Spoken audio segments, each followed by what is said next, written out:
अस्सलाम वालेकुम dear students, my name is Mohammad Daud. आज हम डिस्कस करेंगे टेट्रेल्स को। Tetrels means group number 14 elements. जो ग्रुप 14 है पुराने नॉमेनक्लेचर में इसको ग्रुप 4 ए एलिमेंट्स भी कहा जाता था, लेकिन मॉडर्न जो आईयूपीएक नेमिंग है इसमें इसको ग्रुप 14 बोलते हैं। टेट्रेल्स बेसिकली ये एक ग्रीक वर्ड है जिसका मतलब है टेट्रा। टेट्रा जो है, टेट्रा मीन्स 4, क्योंकि वैलेंसी इलेक्ट्रॉन इसमें 4 होते हैं और मोस्टली जो है इसकी ऑक्सीडेशन स्टेट भी +4 ही होती है, 4 बॉन्ड बनाते हैं। इस वजह से इसको टेट्रेल्स जो है वो कहते हैं। सो आज की वीडियो में हम टेट्रेल्स को इंट्रोड्यूस करेंगे। So let's start. पहले तो आप समझिए, यहाँ पर मैंने मेंशन किया हुआ है पीरियोडिक टेबल का एक स्केच बनाया है। अब जिस तरह हमने डिस्कस किया, एस ब्लॉक में 2 ग्रुप्स है, डी ब्लॉक में 10 है और पी में जो है वो हमारे पास इस तरह 3 4 5 6 इस तरह ये होते हैं। तो ये एस ब्लॉक है, ये डी है और ये पी है। जो टेट्रेल्स है बेसिकली ये पी ब्लॉक में मौजूद है। यहाँ पर जो फर्स्ट ए है, सेकंड ए है, थर्ड ए और फिर इसके बाद फोर्थ ए एलिमेंट्स की बारी आ जाती है। तो पीरियोडिक टेबल में ये यहाँ पर वो मौजूद होते हैं। 14 इसको इसलिए ग्रुप 14 बोलते हैं क्योंकि 1 2 और उसके बाद अगर डी के हम काउंट करें 10 तो ये हो जाएगा 12 के बाद 13 और फिर 14। इस वजह से इसको ग्रुप 14 एलिमेंट्स बोलते हैं। ये जो ग्रुप 14 एलिमेंट्स है they form a link between more electropositive and more electronegative elements. That's why they have intermediate properties. अगर आप देखें इस 14 ग्रुप के एक तरफ जो है इलेक्ट्रोनेगेटिव एलिमेंट्स है और दूसरी तरफ अल्कली और अल्कलाइन अर्थ मेटल्स है जो इलेक्ट्रोपॉजिटिव है। तो बेसिकली ये इन एलिमेंट्स के दरमियान, इलेक्ट्रोपॉजिटिव और इलेक्ट्रोनेगेटिव एलिमेंट्स के दरमियान एक ब्रिज बनाता है। इस वजह से ये एक इनके जो प्रॉपर्टीज होते हैं वो इंटरमीडिएट होते हैं। अब यहाँ पर आप देखिए, मैंने इस ग्रुप को, इसके एलिमेंट्स को मैंने मेंशन किया है carbon, silicon, germanium, tin, lead और प्लेरोवियम। अब ये जो एलिमेंट्स है ये ग्रुप 4 ए के एलिमेंट्स है या ग्रुप 14 है। इसको कार्बन फैमिली भी बोलते हैं क्योंकि इसका पहला मेंबर जो है वो कार्बन है। शेल की अगर हम बात करें, कार्बन में 2 शेल है, सिलिकॉन 3, जर्मेनियम 4 5 6 और 7। इस तरह आप इसको याद कर सकते हैं।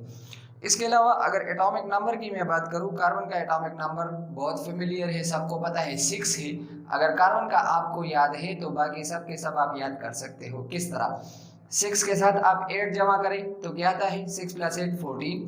फिर 14 के साथ आप 18 जमा करें क्योंकि डी भी आ गया साथ में, तो 14 + 18 32। 32 के साथ फिर 18 जमा करें तो 50, इसका 50 हो जाएगा।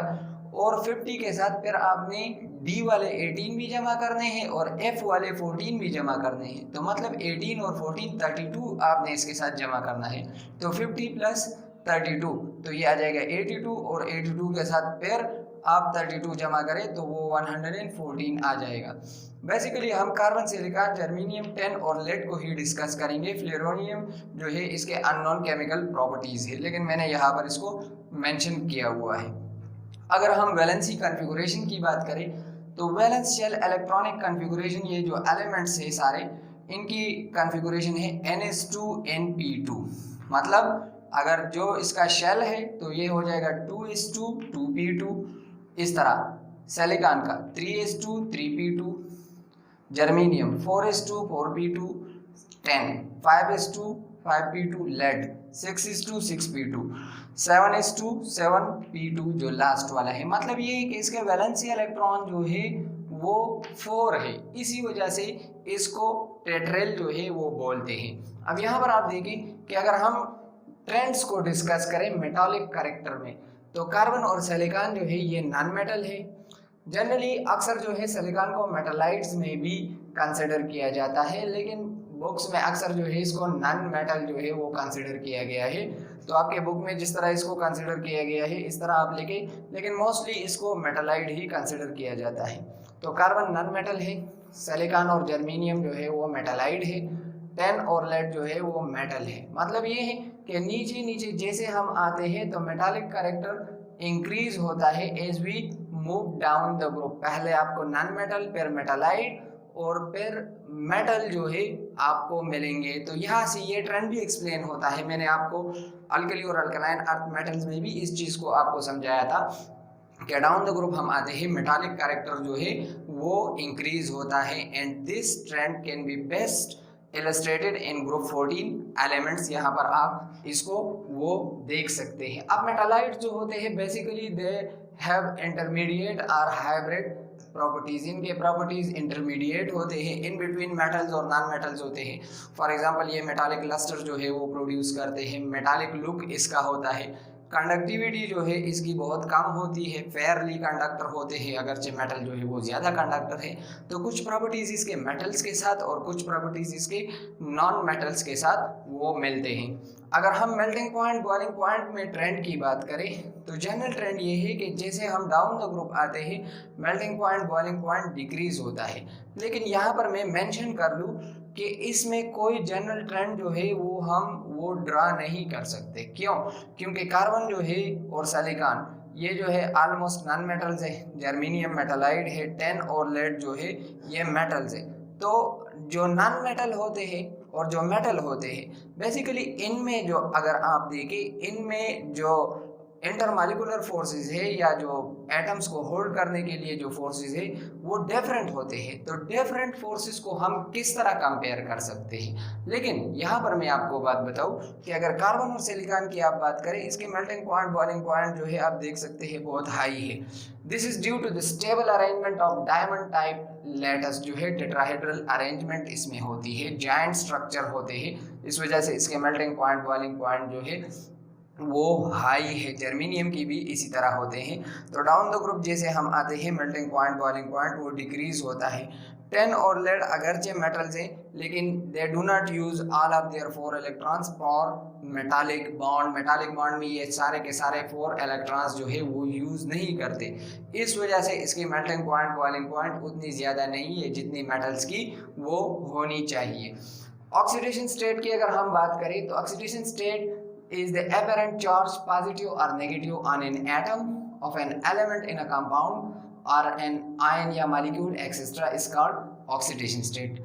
ऑक्सीडेशन स्टेट पर हमने डिटेल वीडियो बनाई है, अगर आपने वो वीडियो नहीं देखी तो उसके लिंक को मैं डिस्क्रिप्शन में शेयर करता हूँ, वो डिटेल से देखें। लेकिन वन वर्ड में मैं आपको एक्सप्लेन करूँ कि किसी भी मॉलिक्यूल या कंपाउंड के अंदर किसी एटम पर जो भी जाहिर तौर पर जो चार्ज हमें नज़र आता है, बज़ाहिर जो चार्ज आता है जो पॉजिटिव भी हो सकता है, जीरो भी हो सकता है, नेगेटिव भी हो सकता है, उसको हम बोलते हैं ये इसका ऑक्सीडेशन स्टेट है। तो ग्रुप 4 एलिमेंट्स जो है इसका टिपिकल ऑक्सीडेशन स्टेट जो है वो +4 होता है। क्यों? क्योंकि इसके वैलेंसी इलेक्ट्रॉन जो है वैलेंस शेल में 4 इलेक्ट्रॉन है, तो चारों के चारों जो है ये पार्टिसिपेट करते हैं, इस वजह से +4 इसका होता है ऑक्सीडेशन स्टेट। जिस तरह कार्बन टेट्राक्लोराइड में अगर हम देखें तो कार्बन की ऑक्सीडेशन स्टेट +4 है, सिलिकॉन टेट्राक्लोराइड में वो सिलिकॉन की ऑक्सीडेशन स्टेट +4 है।